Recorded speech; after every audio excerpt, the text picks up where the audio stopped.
Welcome to a slightly different edition of Sneak Peeks. Normally when we do these videos, we get a static car, much like we have here, in a studio or a conference centre, and we get to do a little walk around. But this time I'm actually going to get to drive the new BMW iX1 in Britain. Now it is a left-hand drive prototype from Germany, but even so, it will give us a flavour, if not even a full road test. So, without further ado, welcome to another edition of Sneak Peeks. Welcome to the new BMW iX1. And of course, as always, welcome to AutoEV.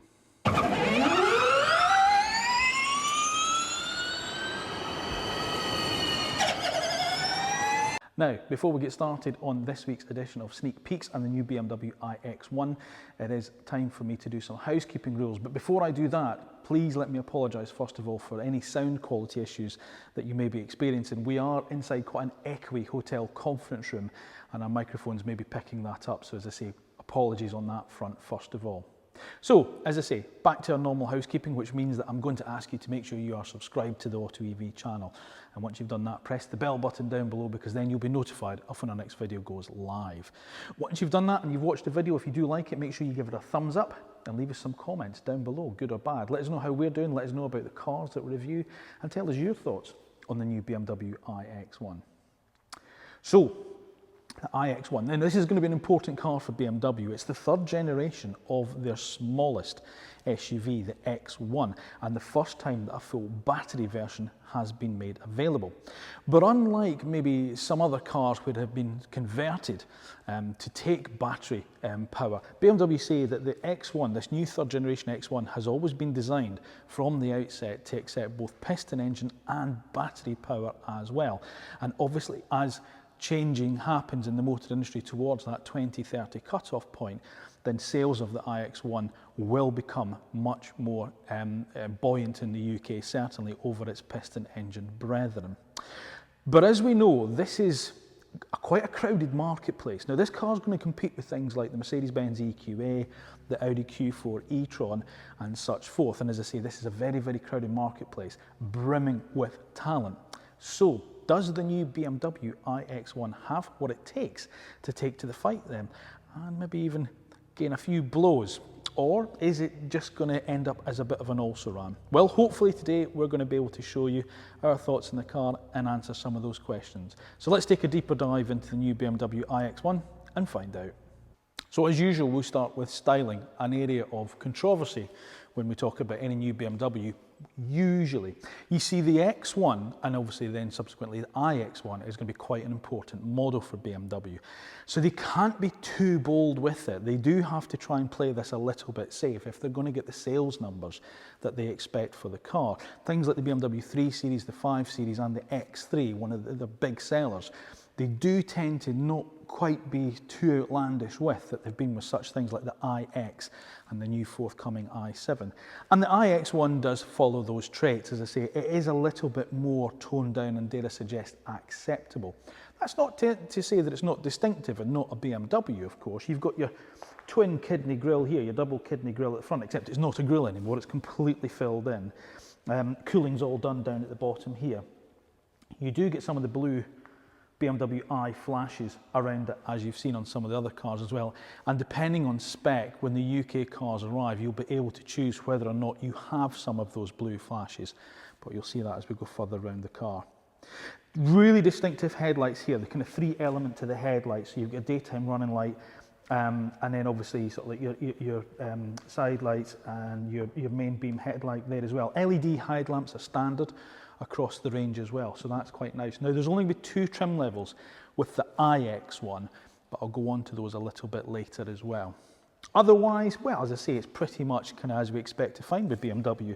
You've got these kind of nice angular kind of creases down at the bottom here and some, you know, sort of like again, more kind of bits through the front bumper area, and then as I see, you're cooling at the bottom, this slightly different colour, kind of titanium style kind of skid plate there.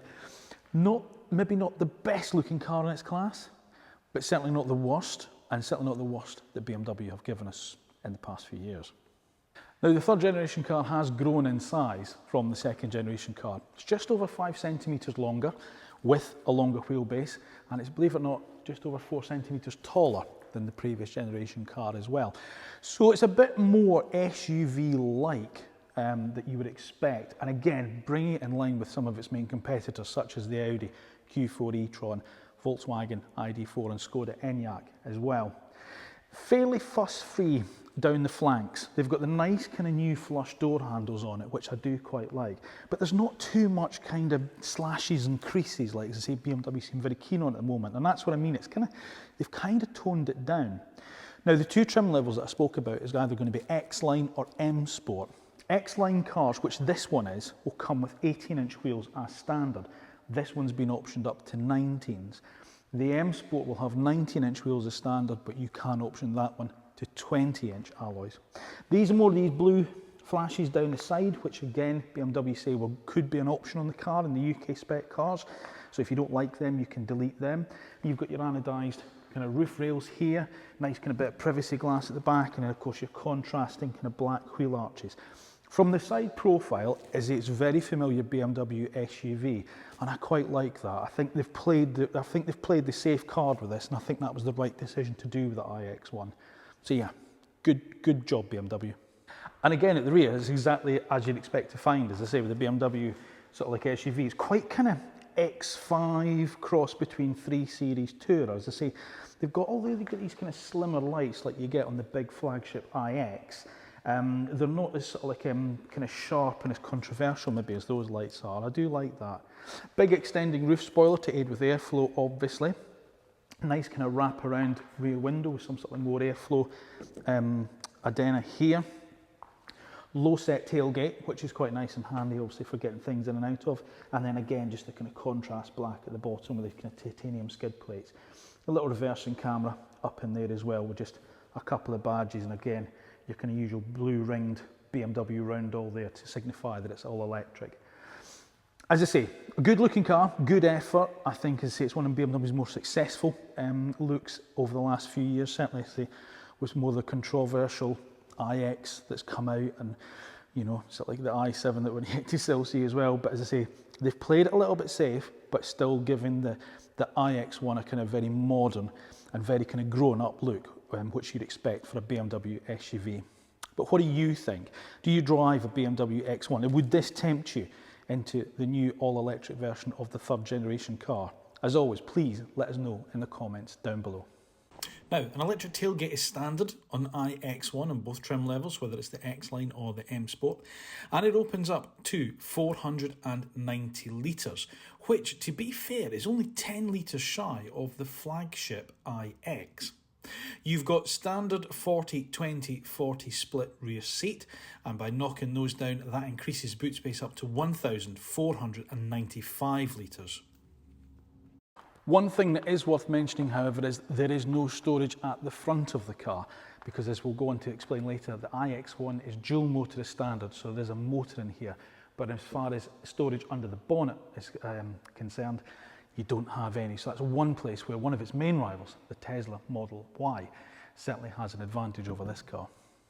Now, rear seat space is actually pretty decent. It does feel that the floor is a little bit higher than maybe some of its rivals are. Although in fairness, BMW say that the battery, the iX1 is no different in its height of its floor to the piston engine equivalent.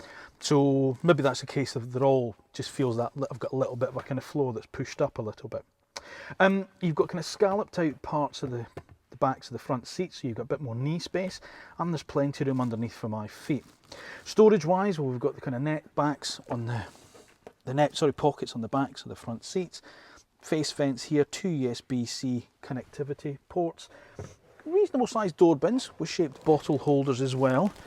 You've also got the fold down armrest with the cup holders in it as well, and the rear seats recline a little bit too, so you can adjust the rake of the backrest in them. I'd probably say it's a little bit tight for 3 adults across. There is a relatively flat floor, there is a tiny little bit of raised in the centre transmission, and there's a little storage area there that would interrupt if your feet were there. If it hadn't had that, then obviously a middle passenger will get their feet underneath that area there a bit better. But otherwise, it's not bad. It's not class leading. It doesn't feel as big in back here as something like a Skoda Enyaq, for instance. But it's okay, it's all right. Panoramic sunroof in this car, which obviously floods the cabin in with light, which is quite nice. And I've got the light headlining in this one as well, which gives it a feeling of being quite spacious despite the black leather. So yeah, I would say in terms of class, it's about where you'd expect it to be. Now, up front in the new iX1, it is another design move on from BMW with this kind of curved infotainment system. So you've got two screens behind a single piece of glass. You've got 10.25 on driver's side, 10.75 for your infotainment screen. As I say, it's behind one piece of glass, and it is curved round like we see on the i4 and the iX, so it's more angled towards the driver. So it is within easy reach, because I say they've done away with the iDrive controller. Now it's 8th generation iDrive, and again it's just really simple to use, and it's a really, really nice system to get on with. So depending obviously on what you want, you can access sort of like your apps here. And obviously you get things like Apple CarPlay and Android Auto as standard. And it's slick, it moves fast, it's good. I like it, works really, really well. What you can also do is if you just pull down on this screen, you can set up 12 favourites, I suppose a bit like you do on your radio or whatever. There are shortcuts will allow you to get into, and you've also got a voice activation system as well. So by saying, hey, you can then ask it to do various different things, such as switch on the heated seat or change the radio stations or whatever. So there is an element of it that's good, and it adapts to your own voice. So you don't, accents and things doesn't really sort of matter with it. Let's see, this is an X-Line model that we're in here. We've driven the M Sport, but this is X-Line, and actually this does away with that kind of more kind of bigger kind of silver slab of metal across, which I must admit I prefer this. The kind of, I know I've always said in the past I'm kind of going away from piano black, but it's only this piece here, and it's just a bit more subtle, and I quite like that. You get a wireless charging pad down here for your mobile, which is nice. This kind of nice bit, which is kind of backlit around there. You get good two kind of cup holders here. You get this floating center console now, a bit like this modelled on the iX. And as I say, you've got things like such as the volume control here, your transmission selector, and then your drive mode button. So your My Modes. If you press your My Mode button there, you can see there that it comes up, and obviously you can press which one you want, and it will give you different kind of views, obviously depending on what you prefer. Good sports seats are standard across the range as well. They hold you in a really nice position. The driving position, I have to say, is excellent. The only thing I'm not so keen on is this slightly thicker steering wheel that BMW seem insisting on fitting to the cars these days. I would like a thinner rimmed wheel, if I'm honest with you. But the quality feels very, very good. Everything has a nice tactility to it. Typical BMW, when you press a column stalk or something, there's a nice click to it. There's a really nice, feels like you're doing it. You're actually moving something, which is nice. And again, the buttons on the steering wheel, they're actual physical buttons. They're not touch sensitive that Volkswagen Group seem insistent on us adapting to. A couple of USB-C charging ports here. As I say, you get a wireless charge mobile there, and there's plenty of storage. So you've got good storage under the centre console area here. You've got a flip-up armrest with more storage there. We've got a reasonable sized glove box that goes back in there, and door bins as well, and I say cup holders there. This panoramic roof is an option on the car, but it's probably one that I would choose to have, because I say it just makes the interior feel a lot lighter, especially if you go for sort of like a black leather. But again, I'll go back to it. I'm liking the way BMW are now doing their interiors. When we drove the i4, we felt it was a little bit of a mismatch. It was the kind of tech here with the kind of normal kind of stuff here. It seems that as they're progressing with new models, what they're doing is they're kind of slowly transitioning their customers towards having less buttons. Not that there's a lot of sort of like buttons to get used, a lot of things embedded in the screen.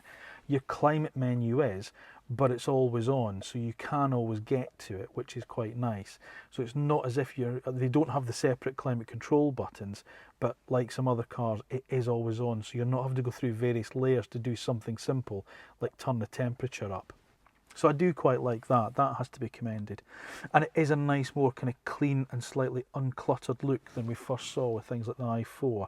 Not quite as modern as something like the iX. It's somewhere in between the two, and as I say, it's making sure that those traditional BMW customers aren't put off and they aren't sort of like scared off by something that's too high tech and too modern. But it's just enough to move the brand forward, I think, into this age. I think it's one of the more successful cockpit designs in its class, I have to say.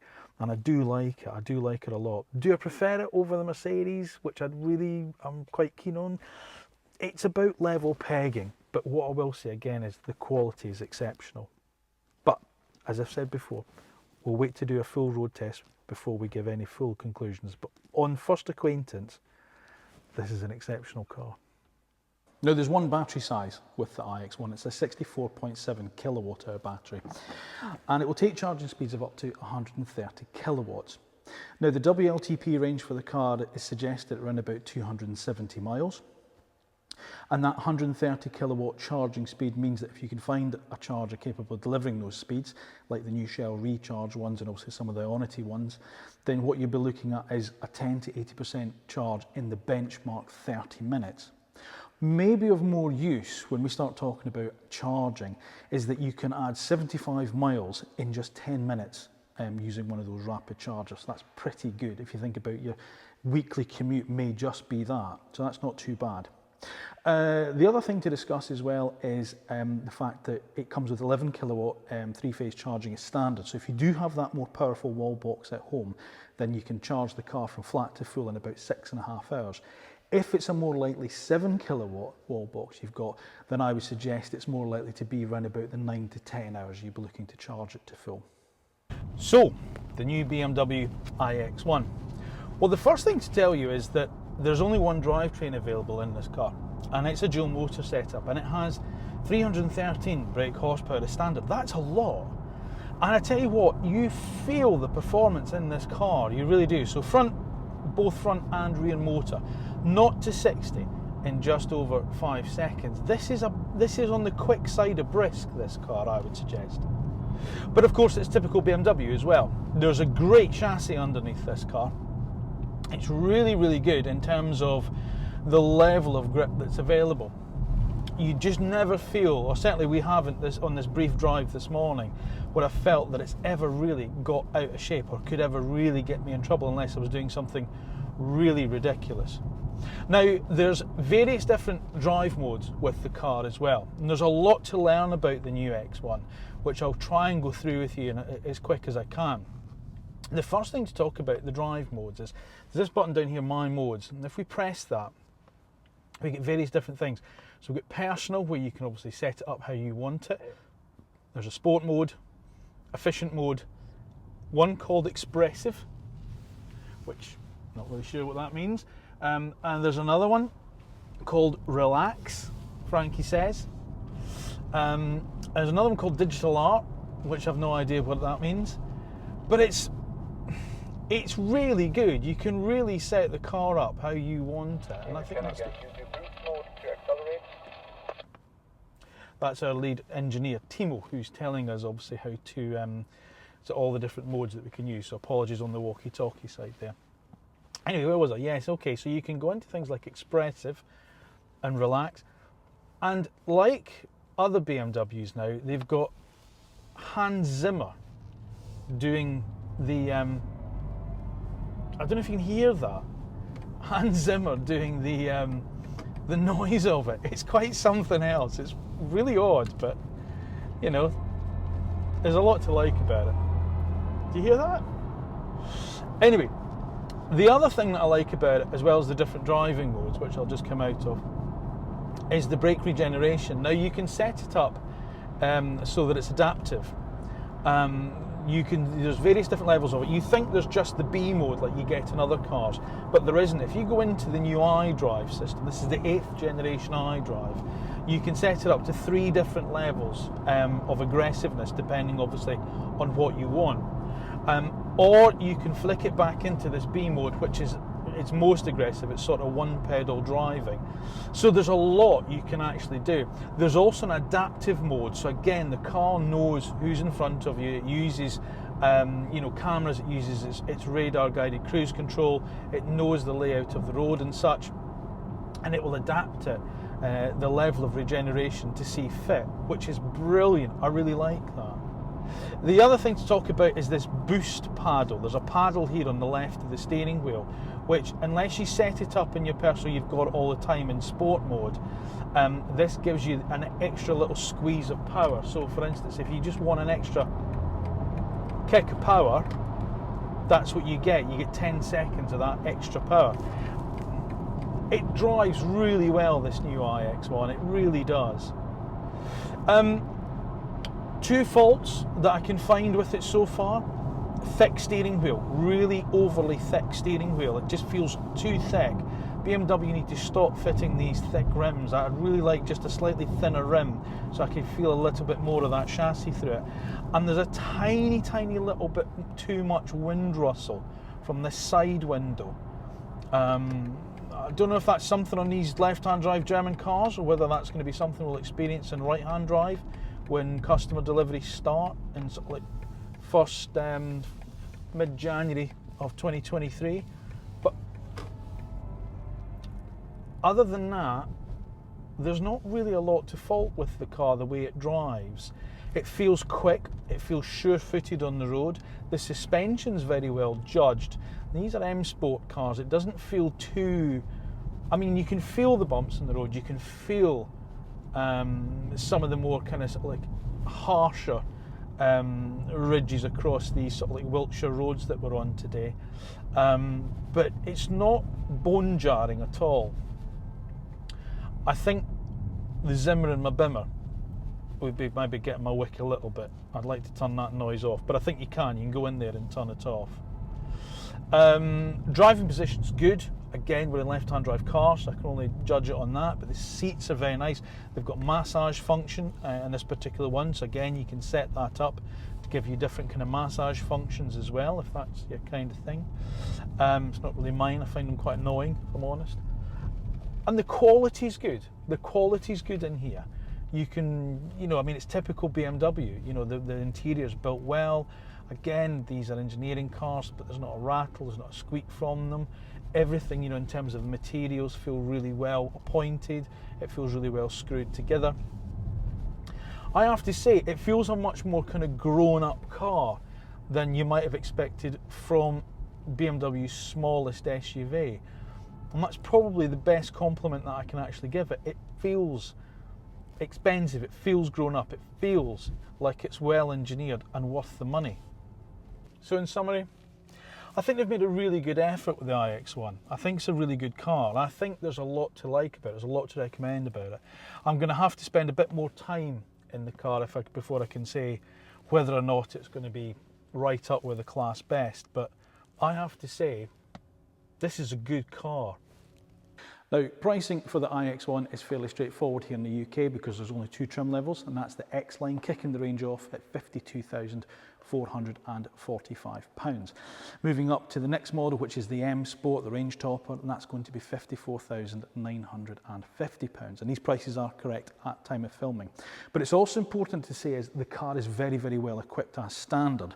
Gone are the days where you're paying extras for things like radios and radio cassettes like we used to back in the 1970s and 80s on BMWs. It's a very well equipped car as standard, and of course buyers into this iX1 will also get discounted charging rates from things like BP Pulse and Ionity. Now, competition for the iX1, well, as I said right at the start, there's plenty of it. I mean, the traditional type of rivals that BMW have always been up against are Mercedes, Benz and Audi, and both of those have big contenders in this market space with the EQA and the Q4 e-tron respectively. But there's more manufacturers moving into this space, maybe ones we wouldn't maybe have thought of a few years back. Hyundai with the Ioniq 5, Kia with the EV6, and of course their premium brand Genesis with the GV60. These guys all want a slice of this market space as well. And whilst we maybe think about volume players such as Ford and Volkswagen, bear in mind the numbers that BMW, Mercedes and Audi now selling, they're pretty much the volume players. So maybe the more niche style cars is what we once thought was those big volume players, with Ford with the Mustang Mach-E, Volkswagen with the ID4 and ID5 twins, and Skoda with the Enyaq, another one of those cars spun from the MEB platform, such as the Q4 e-tron. So there is a lot in this market space, this sort of like 50 to 55,000 pound bracket. And how can we not forget, of course, one of the biggest players, one of the biggest newcomers, the real upstart a few years back, Tesla with its Model Y. I've always admired BMW electric cars, even despite the fact they're not being as brave as they once were when they first launched the brilliant i3, almost 10 years ago now. They have played it a little bit more safe of late, certainly when it comes to their sort of like electric equivalents such as the iX3, and now of course the iX1. And I can kind of see why they've done that, because they say they want to give customers that familiarity. They don't want to frighten too many people away. They will leave that to their maybe more niche products such as the flagship iX. The more mainstream volume-orientated BMWs that they're electrifying, as I say, such as the iX3 and the iX1 and maybe even the i4, they want to play it a little bit safe with those. They want to give people that choice as we move towards electrification. And certainly on first impressions, the iX1 is another one of those cars that's very, very impressive. It's going to take a little bit more time with the car before I can give a full verdict on whether or not I think it's vying for sort of like class best. But certainly on these first impressions that I've had today, it's certainly one of the top contenders in this market space.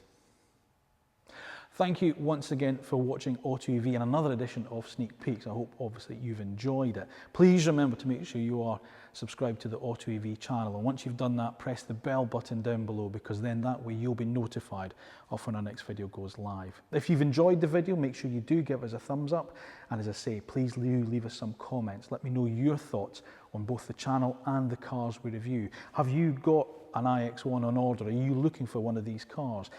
Let us know any questions you have maybe that we can help answer. Also remember, we're across all social media platforms as well, so Instagram, Facebook, Twitter and LinkedIn, so please do give us a follow there, because as I always say, every little bit helps us. And if this has just whetted your appetite for even more from this silly Scotsman talking about electric cars, then please remain on our YouTube channel, because there's now well over 100 videos, road test reviews, sneak peeks, electric icons, motorbike reviews and van reviews as well, so there's plenty there to be getting on with. All that remains for me to say is thank you ever so much again for watching and supporting AutoEV. We'll see you again soon.